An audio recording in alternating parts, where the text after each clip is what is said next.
change the world? Start off by making your bed. If you make your bed every morning, you will have accomplished the first task of the day. It will give you a small sense of pride, and it will encourage you to do another task, and another, and another.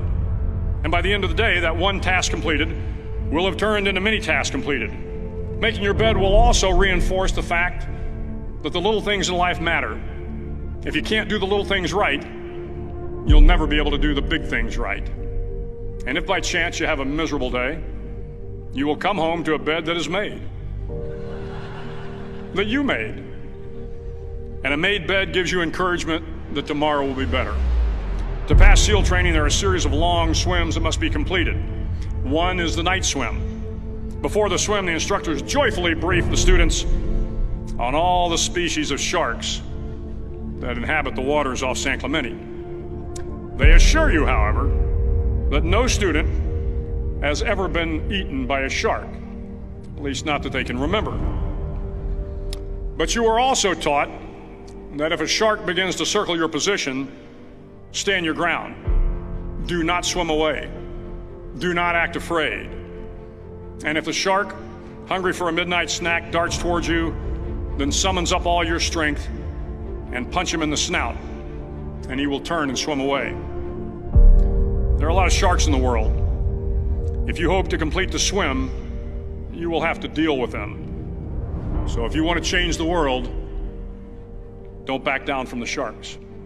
Over a few weeks of difficult training, my SEAL class, which started with 150 men, was down to just 42. There were now 6 boat crews of 7 men each. I was in the boat with the tall guys, but the best boat crew we had was made up of the little guys, the Munchkin crew, we called them. No one was over 5'5". The Munchkin boat crew had 1 American Indian, 1 African American, 1 Polish American, 1 Greek American, 1 Italian American, and 2 tough kids from the Midwest. They out-paddled, outran, and outswam all the other boat crews. The big men in the other boat crews would always make good-natured fun of the tiny little flippers the Munchkins put on their tiny little feet prior to every swim. But somehow these little guys from every corner of the nation and the world always had the last laugh, swimming faster than everyone and reaching the shore long before the rest of us.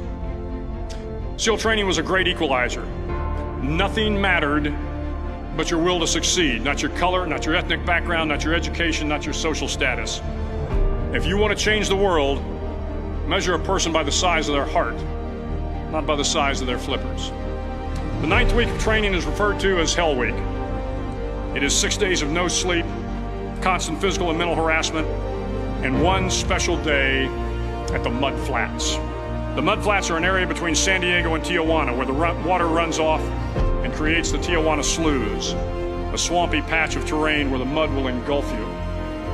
It is on Wednesday of Hell Week that you paddle down to the Mud Flats and spend the next 15 hours trying to survive this freezing cold, the howling wind, and the incessant pressure to quit from the instructors. As the sun began to set that Wednesday evening, my training class, having committed some egregious infraction of the rules, was ordered into the mud. The mud consumed each man till there was nothing visible but our heads.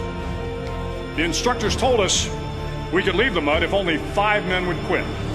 Only 5 men, just 5 men, and we could get out of the oppressive cold. Looking around the mud flat, it was apparent that some students were about to give up. It was still over 8 hours till the sun came up. 8 more hours of bone-chilling cold. The chattering teeth and the shivering moans of the trainees were so loud, it was hard to hear anything. And then one voice began to echo through the night. One voice raised in song. The song was terribly out of tune, but sung with great enthusiasm. One voice became 2, and 2 became 3, and before long, everyone in the class was singing. The instructors threatened us with more time in the mud if we kept up the singing, but the singing persisted, and somehow the mud seemed a little warmer, and the wind a little tamer, and the dawn not so far away. If I have learned anything in my time traveling the world, it is the power of hope. The power of one person, a Washington, a Lincoln, King, Mandela, and even a young girl from Pakistan, Malala. One person can change the world by giving people hope. So if you want to change the world, start each day with a task completed. Find someone to help you through life. Respect everyone. Know that life is not fair and that you will fail often. But if you take some risks, step up when the times are the toughest, face down the bullies, lift up the downtrodden, and never ever give up. If you do these things, the next generation and the generations that follow will live in a world far better than the one we have today. And what started here will indeed have changed the world for the better.